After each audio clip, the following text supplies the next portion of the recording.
su amor y lealtad. En el diario estudio de nuestra lección y la palabra viva de Jesús. Sí, diariamente estudiaré mi lección con fidelidad, oración y fe. Asistiré cada sábado con emoción y una grata ofrenda traeré. Es el tiempo de vivir en amistad y en mi grupo pequeño avanzar, reflejando juntos el amor de Dios. Podremos ser discípulos de fe. Sí, diariamente estudiaré mi lección con fidelidad, oración y fe. Asistiré cada sábado con emoción y una grata ofrenda traeré. Muchos en el mundo pereciendo están, necesitando del amor de Dios. Conociendo a un amigo, a Jesús, seré un fiel discípulo de fe. Sí, diariamente estudiaré mi lección con fidelidad, oración y fe. Asistiré cada sábado con emoción y una grata ofrenda traeré. Sí, diariamente estudiaré mi lección con fidelidad, oración y fe. Asistiré cada sábado con emoción y una grata ofrenda traeré. Seré un fiel discípulo de fe.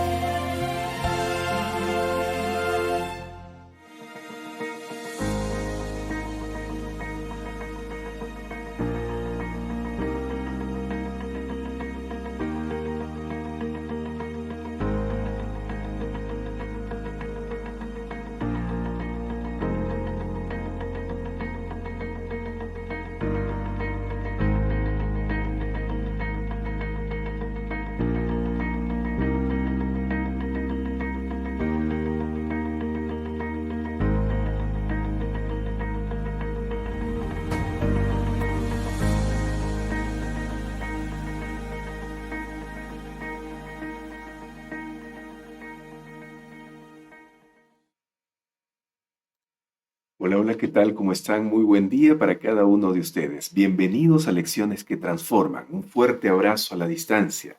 Un fuerte abrazo. En este momento vamos a orar para iniciar el estudio de hoy. Incline su rostro allí donde está. Oremos. Muchas gracias, Señor, por darnos una oportunidad más de estudiar la Biblia. Gracias por tocar nuestro corazón, despertarnos, Señor, para acercarnos a ti y escuchar tu voz. Ilumina nuestra mente, por favor, en este momento. Necesitamos entender el mensaje que tienes para nosotros. Y llévanos a tomar a la práctica, Señor, tu palabra.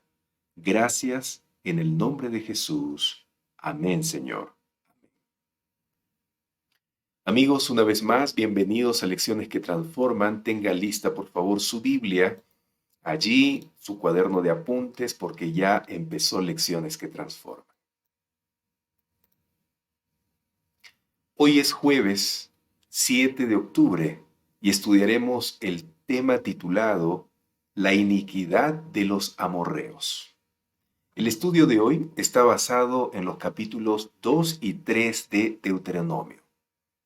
Después, usted puede leer la historia bíblica con mayor detenimiento para conocer mayores detalles y sacar lecciones que transformen su vida.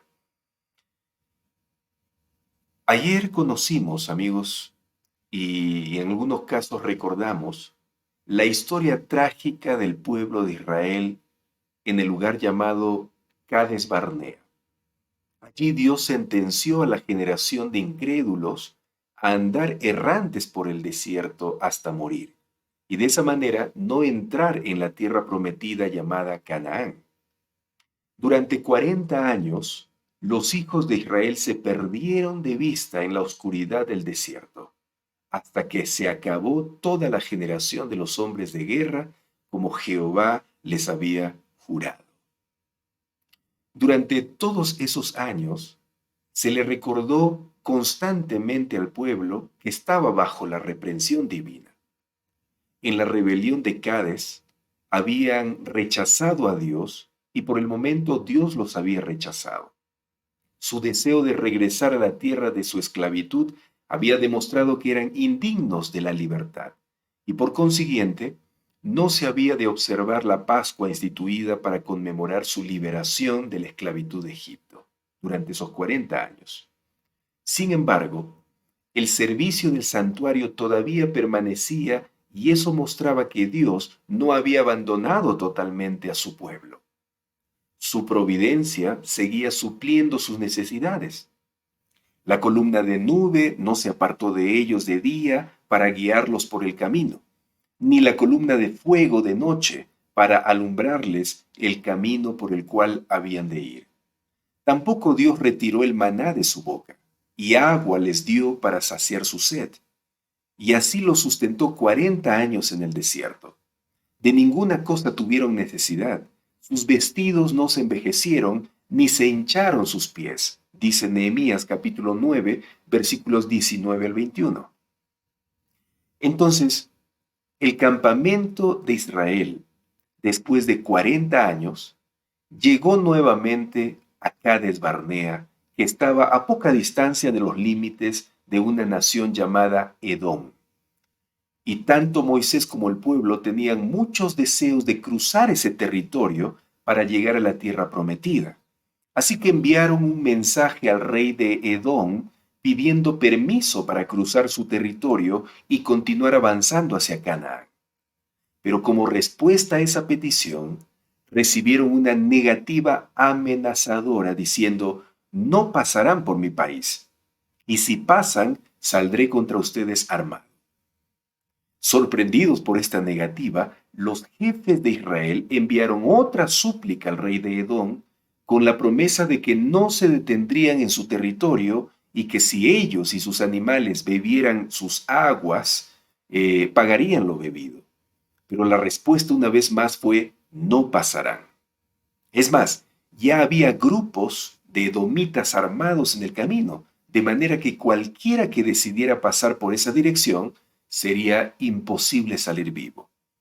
Así que no les quedaba otra alternativa que hacer un largo rodeo alrededor de la tierra de Edom para continuar su camino. Amigos, esto no hubiese sucedido 40 años atrás, cuando por primera vez estaban a punto de cruzar el Jordán para poseer la tierra prometida. Si en ese momento el pueblo hubiese confiado en Dios, el ángel de Jehová los habría guiado a través de Edom, y el miedo se habría apoderado de los habitantes de ese territorio de tal manera que, en vez de manifestarles agresividad, les hubieran hecho favores. Pero los israelitas no obraron inmediatamente según la palabra de Dios, porque no creyeron en ella. Así que mientras se quejaban y murmuraban, perdieron esa oportunidad preciosa. Y es que desde que salieron de Egipto, Satanás estuvo empeñado en poner obstáculos y tentaciones en su camino para que no llegaran a heredar la tierra de Canaán. Y por su propia incredulidad, el pueblo le había permitido al diablo varias veces que resistiese a los propósitos de Dios. Apreciados amigos, por eso es importante creer en la palabra de Dios y actuar de acuerdo a ella rápidamente. Recordemos que mientras los ángeles de Dios están esperando para obrar en nuestro favor, los ángeles malos están siempre listos para impedir todo paso hacia adelante.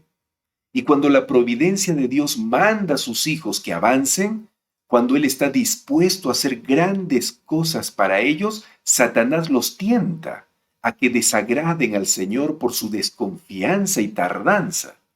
Satanás trata de encender un espíritu de contienda y de despertar murmuraciones o incredulidad en el corazón del ser humano a fin de quitarles las bendiciones de Dios. Los siervos de Dios debemos ser como soldados, amigos, siempre dispuestos a avanzar tan pronto como su providencia y sabiduría de Dios nos abra el camino. Porque cualquier tardanza que haya de nuestra parte en obedecer la voz de Dios da tiempo a que Satanás obre para derrotarnos. Por eso no debemos desconfiar ni tardar. Los edomitas eran descendientes de Abraham e Isaac, y por amor a estos siervos, Dios había sido misericordioso con esta nación.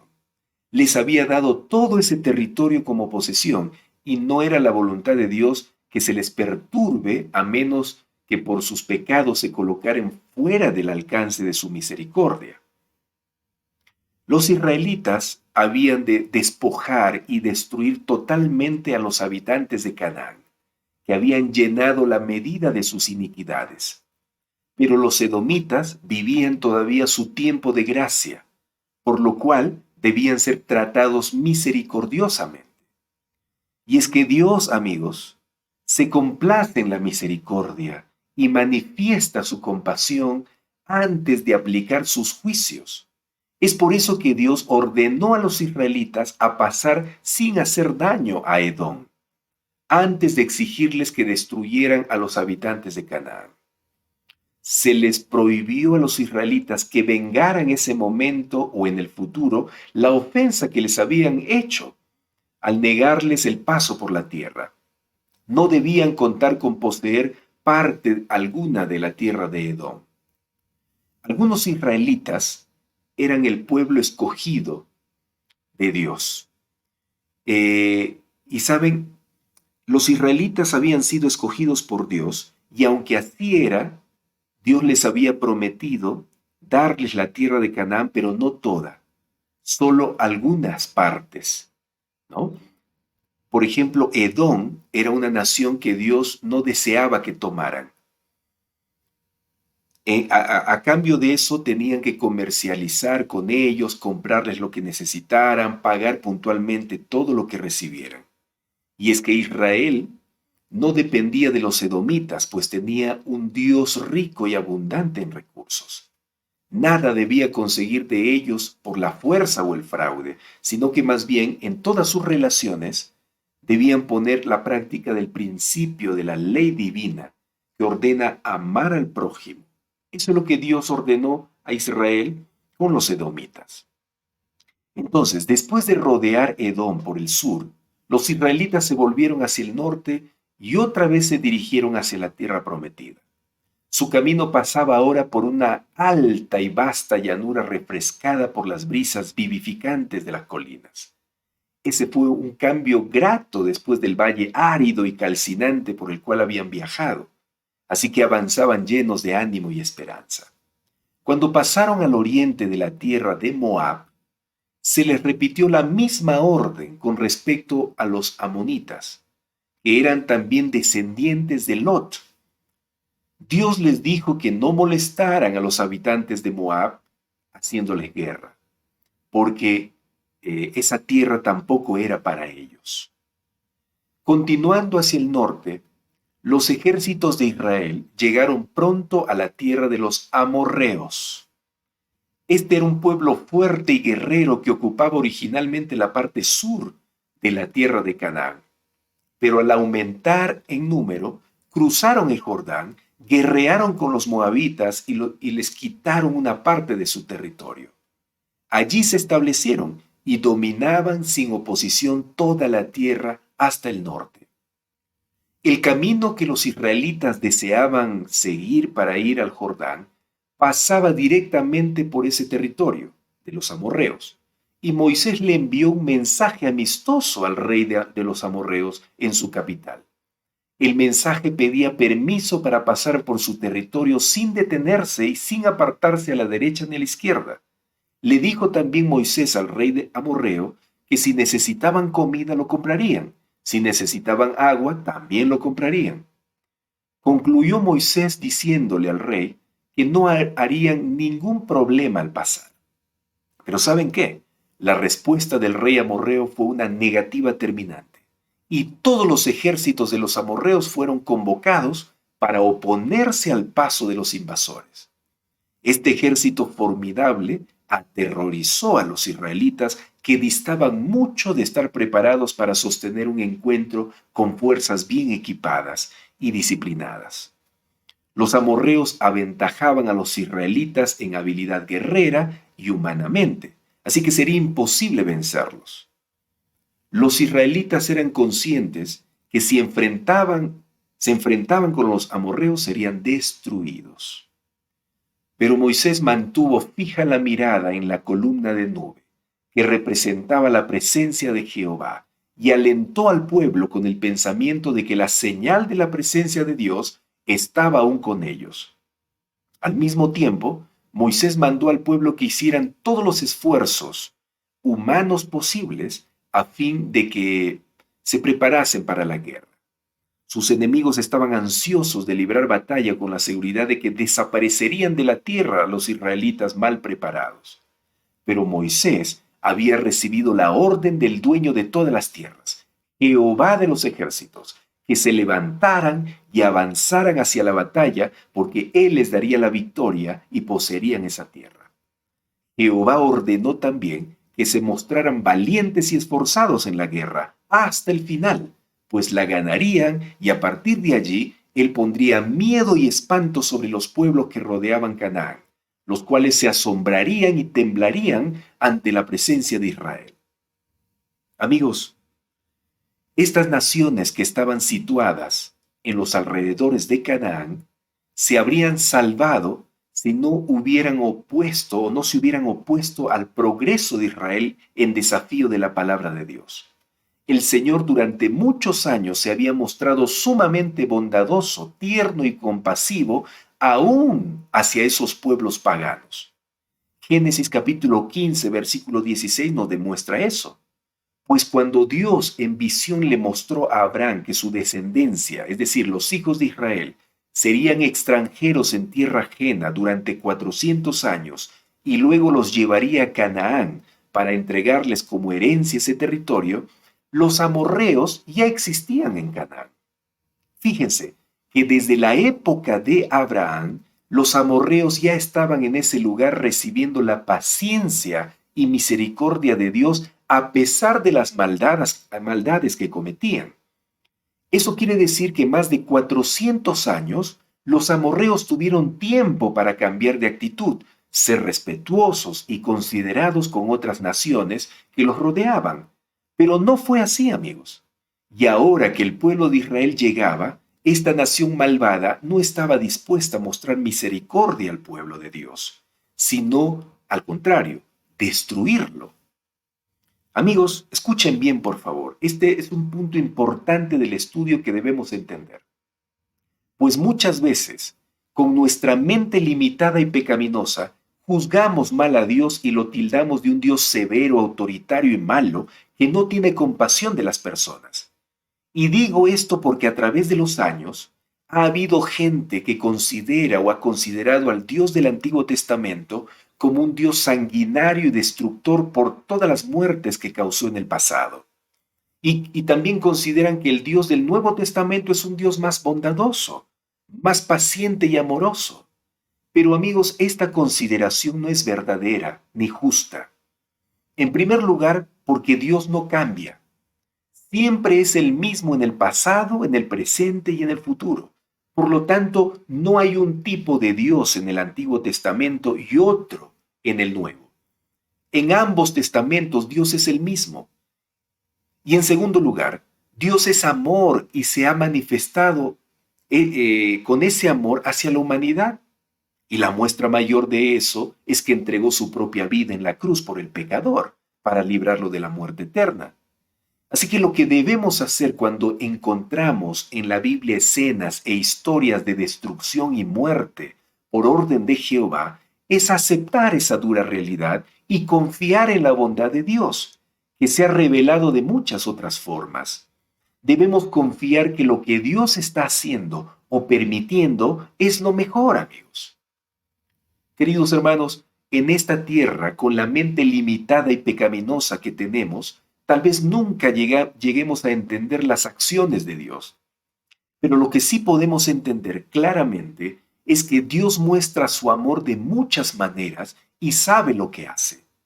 A eso Pablo en Efesios capítulo 3, versículo 10 lo llama la multiforme sabiduría de Dios. Amigos, ustedes y yo somos una muestra de la bondad, la misericordia y el amor de Dios. Si no fuera así, ninguno de nosotros seguiría vivo. ¿Acaso no tenemos muchos motivos para ser destruidos en este mismo instante? ¿Cuántas veces hemos sido y todavía seguimos siendo rebeldes contra Dios? Somos desobedientes y pecadores, pero Dios continúa manteniéndonos con vida. Entonces, ¿cómo atrevernos a decir que Dios es en el Antiguo Testamento un Dios malo y sanguinario?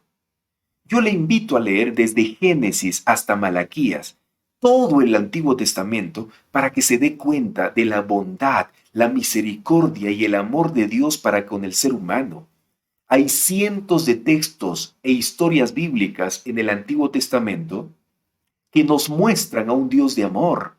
Así que nunca creamos ni pensemos que Dios es malo o sanguinario. Simplemente somos pecadores y no vamos a comprender en su totalidad la multiforme sabiduría de Dios. Espero que en el cielo y en la tierra nueva, con una mente transformada, entendamos el actuar de Dios que tuvo en este mundo pecaminoso. Recuerde, amigos, amigo, amiga, recuerde que la fe no se trata solo de amar a Dios cuando todo está lindo y maravilloso. También implica confiar en Él a pesar de lo que no entendemos completamente. Un ejemplo de la misericordia y el amor de Dios fueron los amorreos. Aunque los amorreos eran idólatras que por su gran iniquidad habían perdido todo derecho a la vida, Dios los toleró 400 años para darles pruebas indiscutibles de que Él era el único Dios verdadero, el hacedor de los cielos y la tierra. Además, ellos conocían todas las maravillas que Dios había realizado al sacar de Egipto a los israelitas.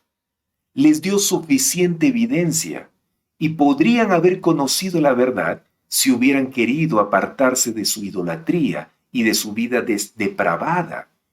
Pero rechazaron la luz y se aferraron a sus ídolos.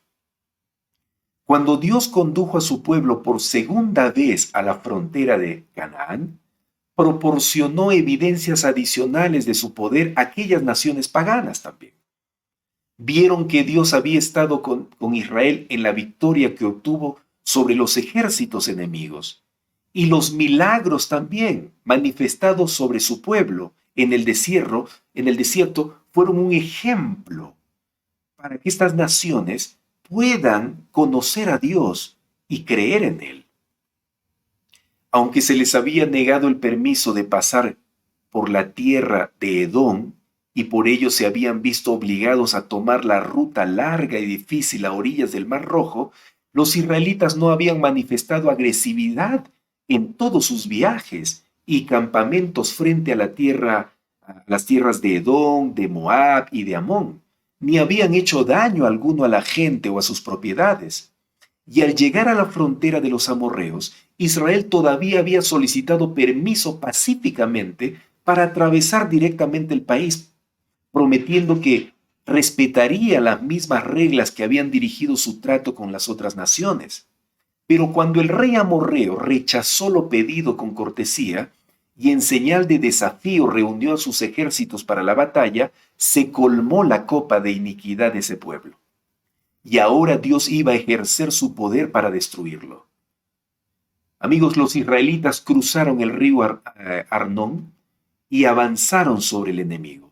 Se libró un combate en el cual los ejércitos de Israel salieron victoriosos y aprovechando la ventaja obtenida, estuvieron pronto en posesión de la tierra de los amorreos.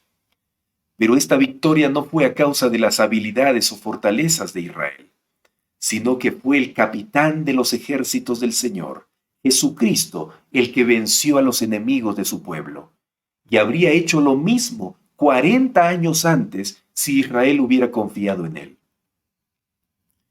Llenos de esperanza y ánimo, los ejércitos de Israel avanzaron con energía, conquistando más tierras hasta llegar a poseer la tierra prometida, la tierra de Canaán. En la conquista de los pueblos, a su paso, hubo muchos que recordaron los acontecimientos que casi 40 años antes habían condenado a Israel en Cades Barnea a una larga peregrinación por el desierto. Veían que el informe de los espías tocante a la tierra prometida era correcto en muchos sentidos.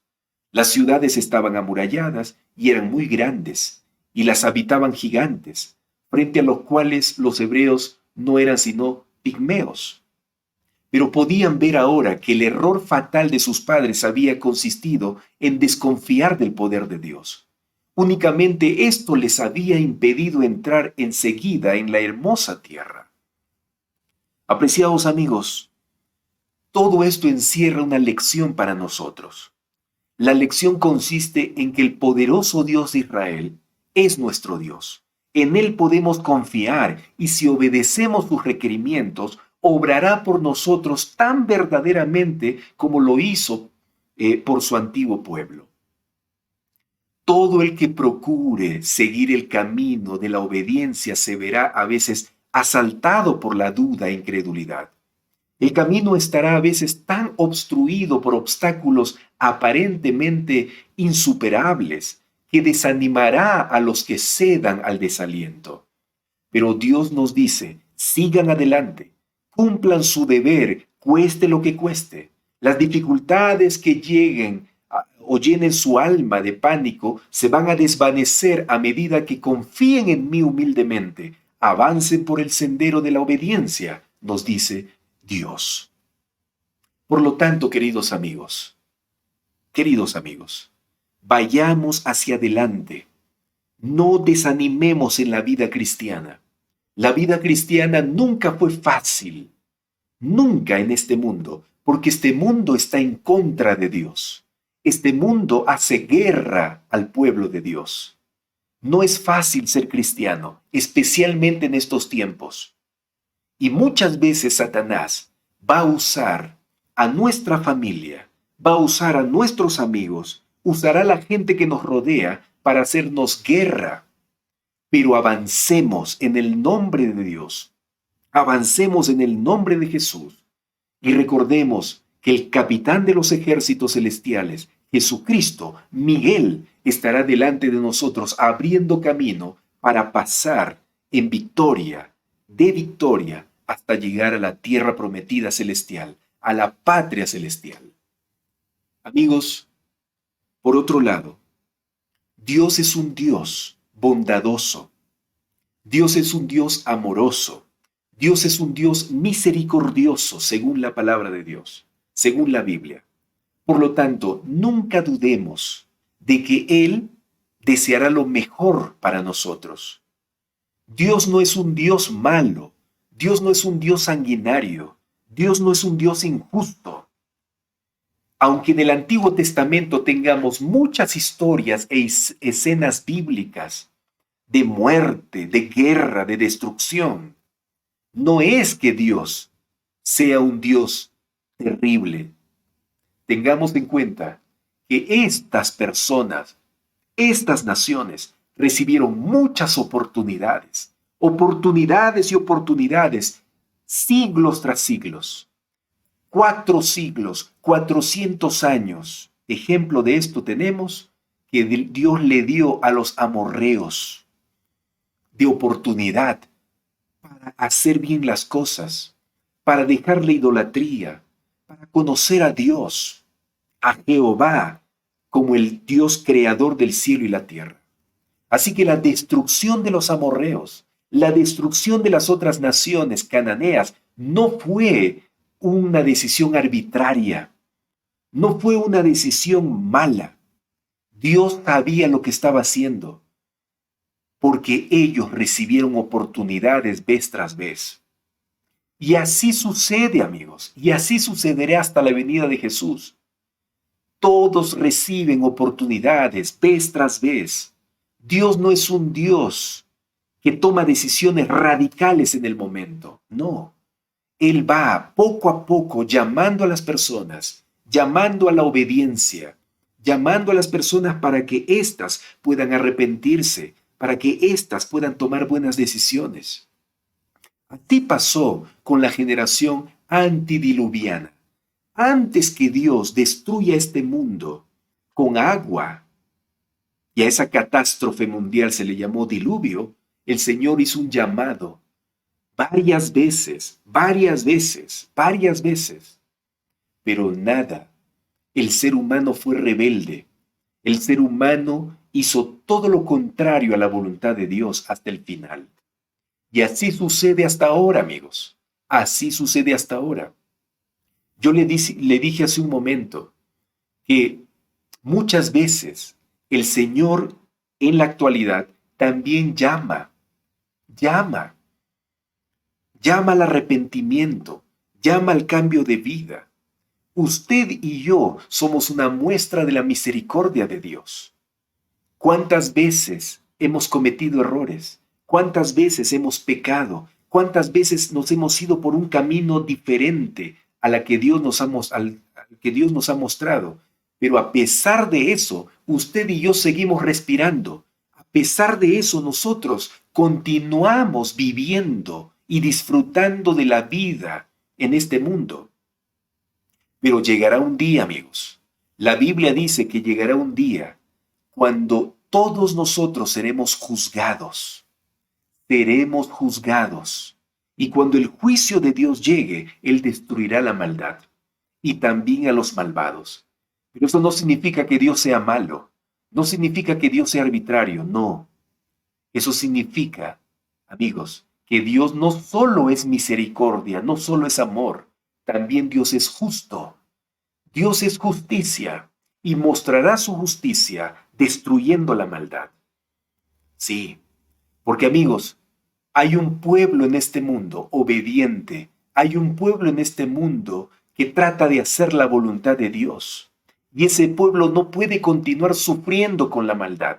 Ese pueblo obediente, temeroso de Dios, que siempre está haciendo lo correcto, tratando de hacer lo correcto, no puede vivir siendo lastimado para siempre por la maldad. Por eso, con la justicia de Dios, una justicia que muestra hacia su pueblo, destruirá la maldad para que no siga haciendo sufrir a los obedientes, no siga haciendo sufrir a ese pueblo maravilloso. Dios es justo. Dios es justo y su justicia también muestra misericordia al lado del pueblo de Dios. Amigos, tengamos en cuenta esto, ¿sí? El título de la lección de hoy es La iniquidad de los amorreos. La iniquidad de los amorreos había llegado al colmo. La medida había sobrepasado. Por eso vino el juicio de Dios sobre ellos. Así pasó con Sodoma y Gomorra. Así pasó con los israelitas rebeldes. Vez tras vez, vez tras vez, vez tras vez. Llega el ser humano que ya no tiene más marcha atrás porque se alejó demasiado de Dios. Y Dios, aunque fue detrás, el ser humano continuó corriendo. Por lo tanto, en algún momento llega el juicio de Dios. Eso debemos tomar en cuenta, amigos, en la lección de hoy. Ahora vamos a contestar las preguntas que aparecen en la guía de estudio. La primera pregunta que aparece, amigos, en la guía de estudio de la lección de escuela sabática, dice así: lee Génesis capítulo 15, versículos 1 al 16. Lee Génesis capítulo 15, versículos 1 al 16.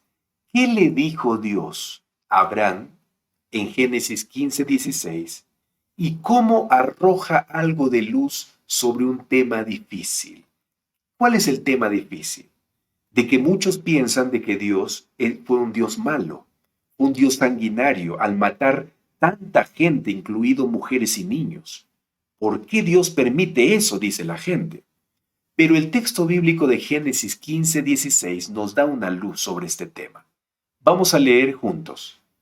Dios le dice, escuche bien esto, siglos atrás, le dice a Abraham lo siguiente, en Génesis capítulo 15, versículos 13 y 16. Dice, ten por seguro que tus descendientes serán extranjeros en una tierra ajena. ¿Dónde? En Egipto, donde los oprimirán como esclavos durante 400 años. Pero cuando hayan pasado 4 generaciones, es decir, 400 años, tus descendientes regresarán aquí, a esta tierra. ¿Qué tierra? Canaán. Porque los pecados, ojo con esto, porque los pecados de los amorreos no ameritan aún su destrucción. Fíjese, aquí encontramos a Dios dando oportunidad a los amorreos que ya vivían en Canaán. Todavía Abraham no tenía descendencia, no tenía un hijo, no tenía nietos, todavía el pueblo no existía, el pueblo de Israel no existía. Aquí le está prometiendo a Abraham en el futuro lo que iba a ser. Entonces, los amorreos tuvieron más de 400 años de oportunidad, porque Dios le estaba diciendo aquí, los amorreos no ameritan todavía destrucción, todavía tienen mi misericordia para que cambien de actitud. Fíjense. Entonces, amigos, aquí vemos que Dios no es un Dios malo, Dios no es un Dios arbitrario, Dios no es un Dios que toma decisiones de destrucción así porque se le ocurre.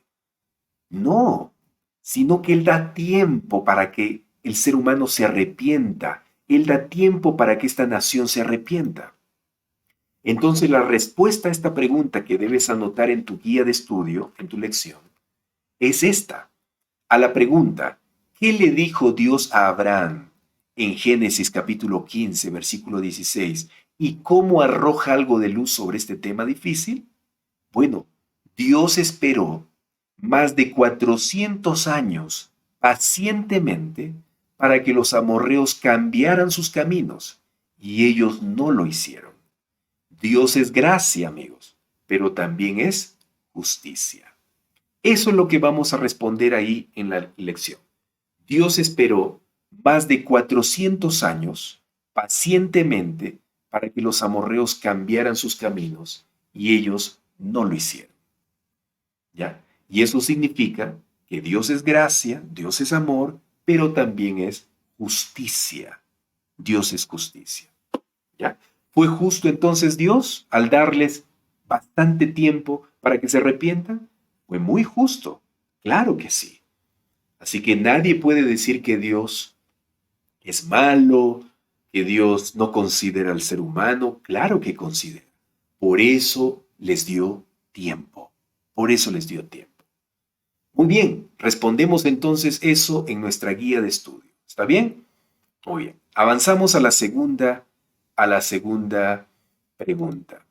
¿Están anotando, no? ¿Sí? ¿Están anotando en su guía de estudio? Muy bien. Entonces, escuchen amigos, los que no tienen guía de estudio, cuando alguien les pregunte, ¿por qué Dios es tan malo en el Antiguo Testamento y en el Nuevo Testamento es bueno? No, Dios no cambia. Dios es el mismo. Ayer, hoy y siempre. Dios es el mismo. ¿Ya? Lo que pasa que la multiforme sabiduría de Dios actúa de diferente manera. Por otro lado, Dios es justo también. Dios da oportunidad, misericordia, amor al ser humano. Pero cuando éste no aprovecha ese tiempo, como los amorreos no aprovecharon los 400 años de oportunidad, entonces cae el juicio de Dios. ¿Por qué? Porque la maldad no puede existir siempre, amigos. La maldad tiene que ser destruido. ¿Sí? Ahora, vamos a la siguiente pregunta. La siguiente pregunta dice, lee Primera de Corintios capítulo 10, versículos 1 al 4 y Juan capítulo 14, versículo 9. ¿Cómo nos ayudan estos versículos y muchos otros similares a aprender a confiar en el amor, la justicia y la bondad de Dios aun cuando vemos cosas que parecen difíciles de conciliar con este conocimiento de Dios. ¿Cómo podemos confiar en Dios, amigos? ¿Cómo podemos hacerlo? A pesar de que vemos muerte, guerra, ¿cómo podemos confiar en el amor, la justicia y la bondad de Dios? Vamos a leer 1 Corintios capítulo 10, versículos 1 al 6. Dice así: Amados hermanos, no quiero que se olviden de lo que les sucedió a nuestros antepasados hace mucho tiempo en el desierto. Mira, aquí Pablo, siglos más adelante, en el Nuevo Testamento, ahora él predicando dice, no quiero que se olviden. Ojo, no quiero que se olviden de lo que les sucedió a nuestros antepasados hace mucho tiempo en el desierto. ¿Quiénes eran los antepasados de Pablo? Eran los israelitas, ¿no? Todos fueron guiados por una nube que iba delante de ellos, y todos caminaron a través del mar sobre la tierra. Todos ellos fueron bautizados en la nube y en el mar como seguidores de Moisés. Todos comieron el mismo alimento espiritual y todos bebieron la misma agua espiritual, pues bebieron de la roca espiritual que viajaba con ellos, y esa roca era Cristo. Sin embargo, ojo aquí, sin embargo, Dios no se agradó con la mayoría de ellos, y sus cuerpos fueron dispersados por el desierto. Y fíjese lo que dice aquí Pablo: esas cosas sucedieron como una advertencia para nosotros, a fin de que no codiciemos lo malo como hicieron ellos. Lo que Pablo está diciendo aquí, amigos, es que nosotros debemos aprender de los errores que cometieron los antepasados, los israelitas, el pueblo de Dios antiguo. Debemos aprender de esos errores y no volverlos a cometer, porque esas historias son una advertencia para nosotros, a fin de que no cometamos las mismas tragedias que ellos cometieron. ¿Se da cuenta? ¿Ah? Entonces, dentro de este aprendizaje, dentro de esta advertencia, vemos a un Dios que hizo todo por el pueblo, pero el pueblo no consideró esta bondad y despreció el amor de Dios, rechazó el amor de Dios. Nosotros no debemos hacer eso. Si vemos que el Señor nos está cuidando, si vemos que el Señor nos está dando comida, nos está dando ropa, nos está dando un techo donde debajo de descansar, nos está dando la vida, que es lo más importante, debemos ser considerados, debemos actuar correctamente con Dios y no ser rebeldes hacia Él. Eso es lo que debemos aprender. Y hay otro texto que nos dice que leamos, Juan capítulo 14, versículo 9. Dice, Jesús respondió, Felipe, ¿he estado con ustedes todo este tiempo y todavía no sabes quién soy? Los que me han visto a mí, han visto al Padre. Entonces, ¿cómo me pides que les muestre al Padre? Mire, aquí Dios está diciendo a Felipe, tú tienes o debes tener fe en mí. Si tú me ves, estás viendo al Padre también. Yo lo que hago es lo que hace el Padre. Amigos, escuche bien aquí. Escuchemos bien aquí. ¿Qué es lo que está diciendo Jesús aquí? ¿Qué es lo que está diciendo Jesús aquí? Que Él vino a dar a conocer ¿a quién? ¿A quién vino a dar a conocer? A Dios, Dios el Padre, a Dios el Espíritu Santo. Entonces, amigos, escuchen, si en el Nuevo Testamento Dios se hizo carne y vino a esta tierra y se llamó Jesús, yo debo analizar y pensar cómo trató Jesús al ser humano. ¿Cómo actuó Jesús estando en esta tierra? ¿Fue sanguinario? ¿Fue malo? ¿Jesús fue así?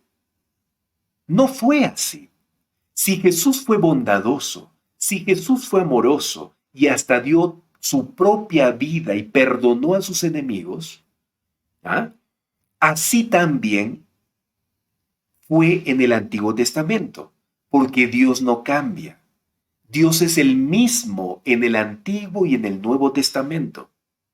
Si quieres saber cómo es Dios, mira la vida de Jesús. Eso es lo que le está diciendo Jesús a Felipe. Aquí estoy yo, Felipe. ¿Quieres conocer al Dios Padre? Aquí estoy. Mírame a mí y así es Dios Padre. Yo soy bondadoso, yo soy perdonador, yo soy amoroso, así también es el Padre. Entonces, amigos, el Dios del Antiguo Testamento es el mismo Dios que se ve en Jesucristo, el Dios del Nuevo Testamento. ¿Se da cuenta? Entonces, no hay diferencia. No es que el Dios del Antiguo Testamento es malo y el Dios del Nuevo Testamento es bueno. No. Así como fue Jesús en esta tierra, considerado bueno, perdonador, entregando su vida ante el mundo pecaminoso, así también fue en el Antiguo Testamento. ¿Está bien? Entonces, ¿cómo nos ayudan estos versículos y muchos otros similares a aprender a confiar en el amor de Dios, la justicia y la bondad? Aun cuando vemos cosas que parecen difíciles, vamos a responder, ¿ya? Debemos aceptar la dura realidad de las consecuencias del pecado y confiar en la bondad de Dios, que se ha revelado de muchas otras formas. Amigos, la fe y el amor a Dios implican confiar en Él a pesar de lo que no entendemos completamente. Tal vez no vayas a poner toda esta respuesta en tu lección, pero esta es la idea para que tú, en tus propias palabras y más cortas, puedas poner en tu lección. ¿Ya? Entonces, amigos, confiemos de que Dios es amor, Dios es bondad, Dios es misericordia, pero cuando suceden estas tragedias, esta destrucción, estas muertes, Dios está usando su sabiduría al actuar de esa manera, su justicia, y nosotros debemos aceptar eso. Debemos aceptar, porque estas cosas son consecuencias que el pecado está acarreando en la vida de esas personas. ¿Es una dura realidad? Claro, es una dura realidad. ¿Es feo, no? Sí, es feo, pero eso es a causa del pecado. El pecado daña nuestra vida. El pecado nos hace llegar a una dura y triste realidad, que es la muerte, que es la consecuencia final del pecado. Pero aún ahí, en esa condición, Dios muestra su amor, Dios muestra su misericordia. Dios muestra su misericordia. Por lo tanto, debemos confiar siempre en Dios. Confíe siempre en Dios. Hermano. Dios es el mejor. Dios nunca falla. Dios es el sabio, el extraordinario. Confiemos en Él. Confiemos en Él.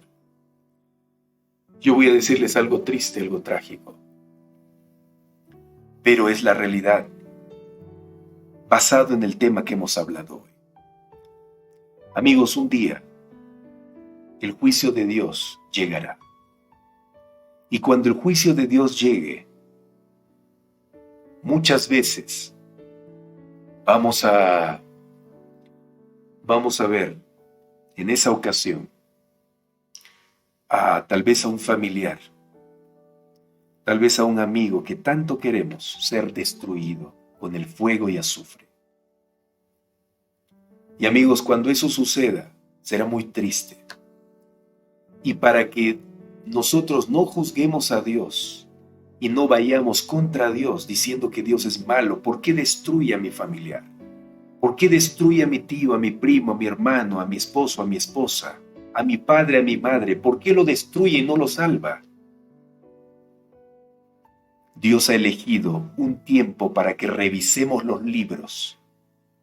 A este tiempo se le llama el milenio. En el milenio, amigos, sabremos realmente que Dios no ha sido malo con la humanidad, no ha sido malo con nuestros familiares al destruirlos al final de los tiempos, al no salvarlos.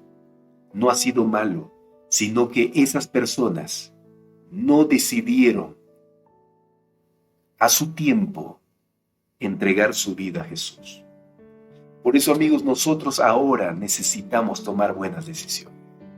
Nosotros hoy más que nunca necesitamos hacer bien las cosas.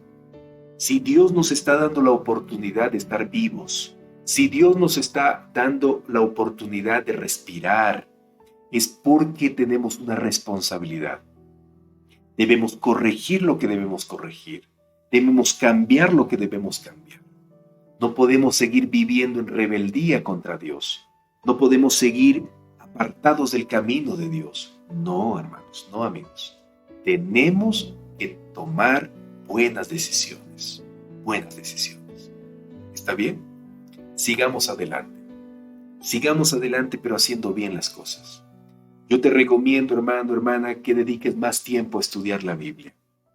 Que dediques más tiempo en orar. Que dediques más tiempo en salvar a otras personas con el poder de Dios. Dedica más tiempo a eso. Dedica más tiempo a eso. Y si la muerte llega a tu vida, que llegue, que te encuentre haciendo esto, lo que te estoy mencionando. Orando, estudiando la Biblia, compartiendo el mensaje a los demás.